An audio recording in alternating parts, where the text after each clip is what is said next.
নতুন একটা দিনে সবাইকে আন্তরিক শুভেচ্ছা জানিয়ে আবার একটা ভিডিও শুরু করলাম। আজকে বুধবার, আমার ঘুম থেকে উঠতে আজকে অনেক দেরি হয়ে গেছে। উঠে দেখি বাবুয়ের বাবা অফিস বেরোবে, স্নান সারা হয়ে গেছে। তো আমি যখনই ঘুমোই উঠতে পারি না, ও কোনো দিনই আমাকে ডাকে না।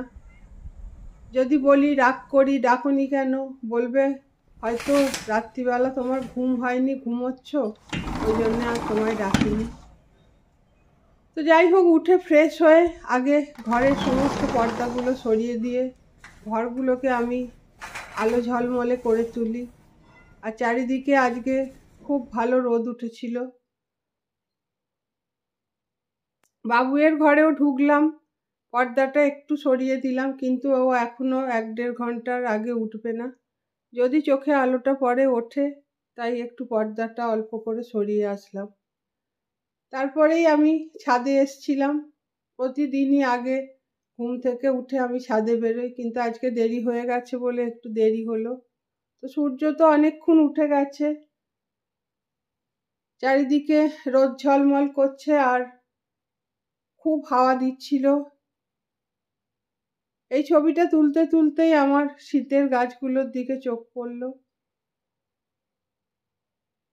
এই সময় ওদের বিদায়ের পালা। এই বসন্তে যেন আরো ওরা রঙে রঙে ভরে দেয়। সেই 1 ইঞ্চি 1.5 ইঞ্চি থেকে গাছগুলোকে একদম সদ্যজাত শিশুর মতো আস্তে আস্তে নরম হাতে বড় করে তুলি। তারপর ওরাও আমাকে ফুলে ফুলে ভরিয়ে দেয়। আর বিদায়ের সময়টা খুব মনটা কেমন করে। তাই এই সময়টা আমি ওদের বেশি বেশি করে ছবি তুলে রাখি, প্রতি বছরই তুলি। আর এখন তো ভিডিও শেয়ার করছি, যে কারণে আমার মনের আবেগটা সবাইকে বোঝাতে পারছি, সবার সঙ্গে শেয়ার করতে পারছি। আজকে বুধবার, তোমাদের একটি মানুষের সঙ্গে আলাপ করিয়ে দেব। আমরা যারা রবি ঠাকুরের অমল দইওলা পড়ে বড় হয়েছি, তাদের মনের ভেতরে সেই দইওলা, অমলের দইওলা এখনো কিন্তু লুকিয়ে আছে। সেই ডাক হয়তো নেই, দই চাই দই চাই, সেই যে ডাক এখন ব্যস্ততম দিনে সেই ডাক শোনার হয়তো লোক নেই, কিন্তু অমলের সেই দইওলা আনাচে কানাচে এখনো লুকিয়ে আছে, খুঁজলেই পাওয়া যায়। আমিও শান্তিনিকেতনে এসে এরকম একজনকে পেয়েছি, তার সঙ্গেই তোমাদের আলাপ করিয়ে দেব। আর এই গাছটা হলো টোরেনিয়াম। 4টে গাছ লাগিয়েছিলাম, 3টে নষ্ট হয়ে গেছে, এখনো একটা আছে। কি সুন্দর দেখো। তুলতে তুলতেই দূরের দিকে চোখ গেল, দেখো রাস্তাটা দিয়ে কোথায় পুজো দিতে যাচ্ছে, ঢাক ঢাক বাজিয়ে হরিনাম করতে করতে। সেই পুরনো দিনের সিনেমায় যেমন আমরা দেখি, ঠিক যেন সেরম আমার লাগলো। এই জিনিসগুলোই এখানে এসে আমি ভীষণভাবে উপভোগ করছি। ব্যাপারগুলো আমার খুব ভালো লাগছে। ঢাকের আওয়াজটাও অন্যরকম। আর তারপরে তো আমরা একবার করে জবাদের দোকানে যাই, তখন দেখি এরা কোপাই নদীতে গেছিল, কোনো একটা পুজো আছে, তো নদীকে পুজো করে এবার ফিরছে।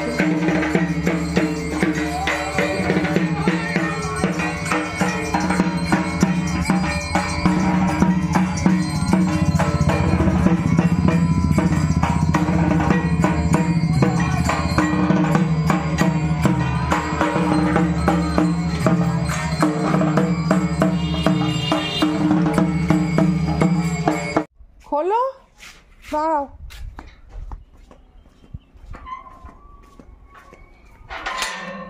এসো, তোমার ছবি তুলছি দাদু, আর বন্ধুরা দেখবে তোমায়।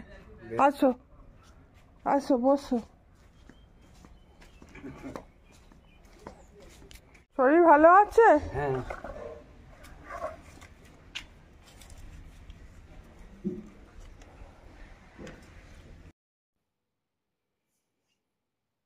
একদিন হঠাৎ দাদুর দেখা পেয়েছিলাম,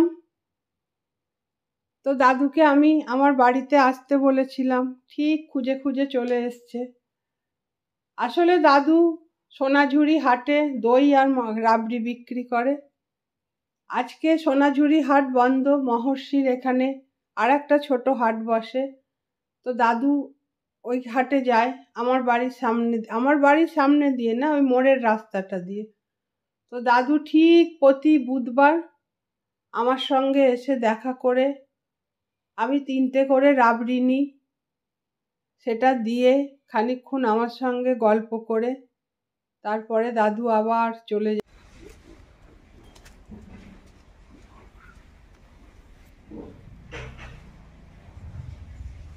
দাদা তুমি জুতো পরো না কেন বলো? জুতো আমি জীবনে পরিনি, কোনোদিনও পরোনি? কোনোদিন পরিনি। খালি পায়ে হাঁটো? খালি পায়ে। পায়ে কষ্ট হয় না তোমার? কষ্ট খোয়াটা আমার অভ্যাস নেই। ও, এমনি পাথর মাথর দেখলে একটু লাগে, তাছাড়া এমনি লাগে। তুমি আমার কাছে কেন আসো বলো? আমার বন্ধুরা তোমায় দেখছে। আমি আপনার কাছে আসি দই দেখা না, আমার মনটা বলা একবার দিদিমণির সাথে দেখা করে আসি। ভালো লাগে দেখতে আপনাকে, কথাবার্তা বা ইয়ে আমাকে মানে ভালো লাগে যে আমি তোমাকে কোথা থেকে আসছি। হ্যাঁ, কোথা থেকে আসছো তাই তো। আর আমারও তুমি আসো একটু, আমার খুব ভালো লাগে। ওই আদিবাসীর লোকগুলা বলে, আরে তুই হেঁটেই যাইতে না। হ্যাঁ সেই তো, আমাকে সবাই ভালোবাসে। হ্যাঁ সে তো বাসবেই, সবাই যে ভালো হয়, ভালো ব্যবহার হয়, সবাই তাকে ভালোবাসে। হ্যাঁ, ব্যবহারটা হচ্ছে দামি জিনিস, একমাত্র জিনিস ব্যবহারটা হচ্ছে, নিজের ব্যবহারটা হচ্ছে দামি জিনিস, পয়সা দামি জিনিস। তাই তো। মানুষ তো এক্ষুনি কষ্ট, এক্ষুনি সুখ। আবার হ্যাঁ, সাবধানে থাকবে। খুব ভালো লাগে আসি, আপনার ফুলের যত্ন আছে। এইবার ফুল খরা পড়লে জল বেশি। হ্যাঁ, এই গরম পড়বে এবার, এই ফুলগুলো উঠে গিয়ে অন্য ফুল আসবে আবার। হ্যাঁ, দাদু ধীর পায়ে চলে যায়। যতক্ষণ দাদুকে দেখা যায় আমি গেটটা ধরে দাঁড়িয়ে থাকি।